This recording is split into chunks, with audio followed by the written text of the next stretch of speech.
Today, who you really are, dropping the old story and living from truth.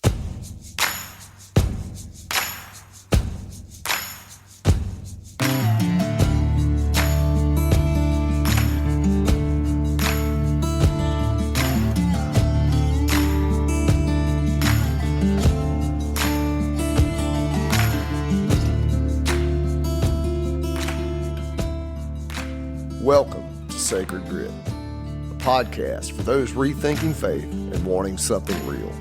I'm Jason Lyle.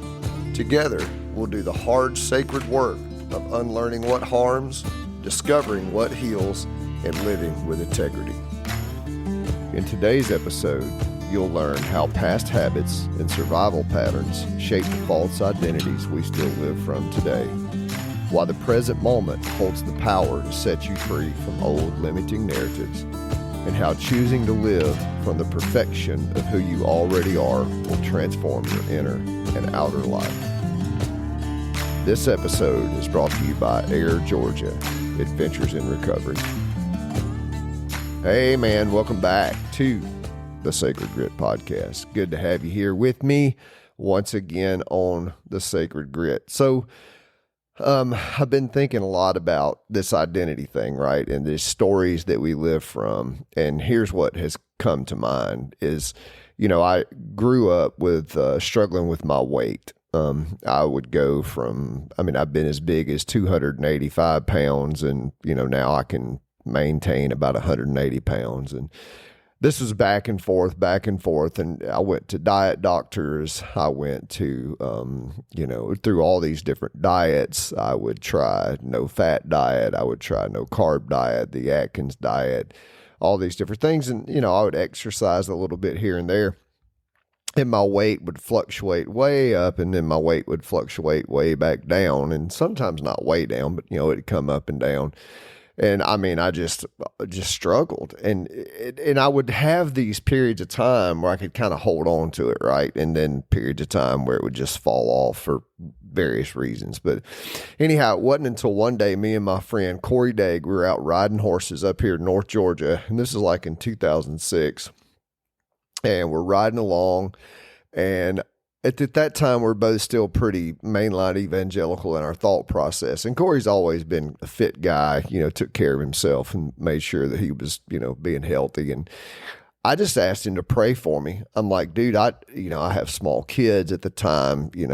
Jake was, 8, I think. Yeah, he would have been 8. And that would have made Kayla somewhere around 11 or so. And, I was just like, man, I need some help here. And so I just remember Corey praying for me. And it wasn't long after that, I started this fitness journey. And, through that fitness journey, I've been able to maintain some level of fitness. It would still fluctuate up and down, but I guess my guardrails moved down a little bit. And a couple of years ago, I made some shifts in my mindset, and I've talked about that on the podcast. And since then, I hold around 180 pounds, and I, feel great and all that stuff, but that's not my point. Here's my point with you is, I still feel fat. It's the strangest thing. I still feel fat. I bought a new pair of jeans yesterday, and I'm a 32 in the waist. I've not been a 32 in the waist since I was 17 years old, but I still feel fat, and I still look in the mirror and I see myself, as fat. It's the strangest thing.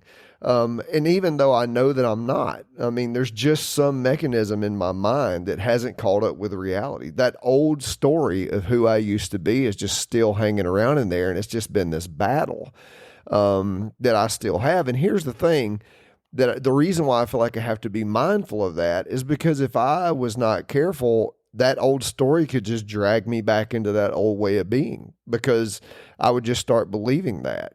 So instead, I have to believe a different kind of truth, and that takes practice. Now, I think we've all kind of experienced this in some ways. Maybe you struggled to read when you were a kid, or maybe you had a speech impediment, or maybe you battled an addiction or anger or shame or whatever it was, whatever it is. It's so easy to let those moments shape who we think we are, right? We became stuck in the story. Well, I'm just an addict. I'm just a screw up. I'm the fat kid. I'm just like my old man. I can't read. I'm dumb. I can't talk right. And so we carry that identity into the present, even when it's not true anymore. So it's this self-fulfilling prophecy, if we're not careful, that it just starts to create inside of us this identity. And then in some ways it gives us an excuse in a lot of ways. And I think that's why sometimes those behaviors will just stay in there and reinforce. Because listen, man, I love some junk food. Love it. There's some of you guys out there like, yeah, I don't like eating sugar. Not me. That's not me. I love ice cream. I love cake. I love cupcakes. I love candy bars.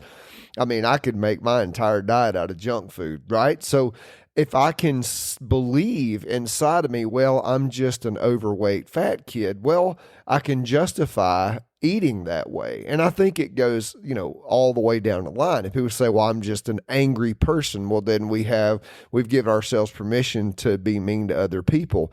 If we say, well, I just can't read, well, we've given ourselves permission to not try. So you could just keep using that illustration down and down and down and down and down, because all we're doing is we're starting to use these past habits to shape false identities that we still live from. Now, but here's the thing about that. This is one of the things that I love most about the Jesus story, is this idea of being a new creation. The belief that we don't have to be who we once were. We can be who we now are. Now, I grew up in a church, and the theology that was taught to me was that, that one day when we die, then we will be perfect. So one day when you die, you'll be a perfect human being. And so the preacher would stand up in front of the congregation. He would just say these things. But here's the thing. That doesn't really do me a whole lot of good. And that doesn't do you a whole lot of good right now to just say, well, one day when I get the hell out of here, then I'll be better. But what can do you some good is to believe that right here, right now, you are already perfect. To believe that you in this present moment are perfect. Not someday, not when you fix it all, but now, in this breath, in this body, in this moment. Because I believe that deep down in you is the divine spark, the perfect you, not earned, not achieved, just remembered. Now think about grace and forgiveness for you as a dude. Grace and forgiveness for you as a father, as a husband, as someone who is trying to struggle through this thing, who maybe yesterday you stayed on the porn site too long, who, maybe tomorrow you have plans to go on a golf trip with your buddies where you're going to drink too much. That guy, right? That one right there. The one that you know who you are. But what if you just started in this moment to really think, man, what if I'm just perfect? Because the story of Jesus, the story of the Bible, and not just Jesus, there's other stories out there. That's just the one I'm using right now. The story of Jesus is that you are already perfect and that you are already loved. And the story is that you have a spirit, a divine spark, a paraclete, a helper, someone inside of you who is giving you the power to live that way. So what if you started believing that? What if right now, sitting in your truck, standing in your kitchen, walking through your neighborhood, wherever you are, what if you just started to believe you are already whole? What if that was your story? And what would it change in your life if you dropped the old bullshit about who you used to be or who you might one day be and just lived as who you truly are? Because I believe that if you can live, my friend, as who you truly are at the core of yourself, that you could dig down deep inside of you and just believe, man, right here, right now, I am already perfect. Like I have to sometimes look in the mirror. It's silly. I mean, this feels so silly admitting this to you on the microphone, but I have to look in the mirror and look at my body and say, I am fit. I am thin. I have to remind myself. Otherwise, I'll sit there and go, you're so fat. Oh my God, you ate way too much yesterday. Like I have to remind myself, and you, my friend, have to remind yourself, whatever situation that is that you're in, you are not that right now.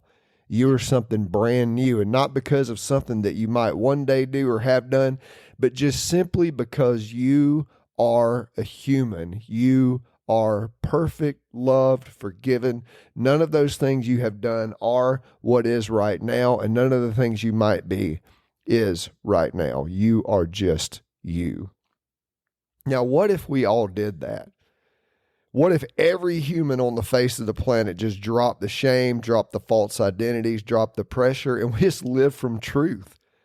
I mean, what would the world look like? What would masculinity look like if dudes all over the world said, man, I'm tired of this shit. I'm not going to live this way anymore. I'm going to live as my perfect self. And they started loving their children and loving their wives and,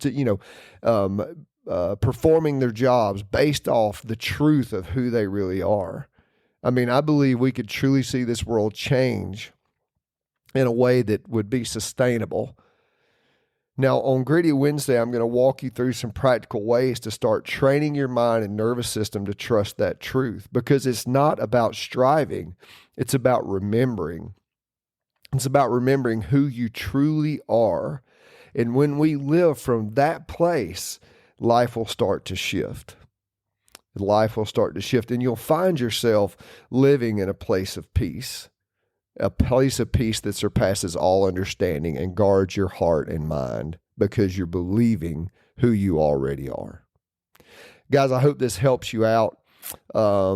There's a men's retreat coming up October 17th through 19th. The website's not quite there yet, but if you reach out to me at jason.lyle at thesacredgrit.com, that's jason.lyle at thesacredgrit.com, I'll get you the pricing and information. Would love to have you. We talk about all of these things: honesty, curiosity, and self-love. Would love to have you at that men's retreat. Also, follow the podcast on whatever platform you listen to. I would appreciate that. And last but certainly not least, want to give a shout out to our sponsor, Chuck Swenson at Chick-fil-A Griffin, one of the best Chick-fil-A's that you can ever spend time at. If you ever find yourself down in Griffin, Georgia, be sure to whoop in there and see Chuck Swenson. Tell him Jason from the Sacred Grit sent you, and I'm sure they will hook you up with some swag. That would be awesome.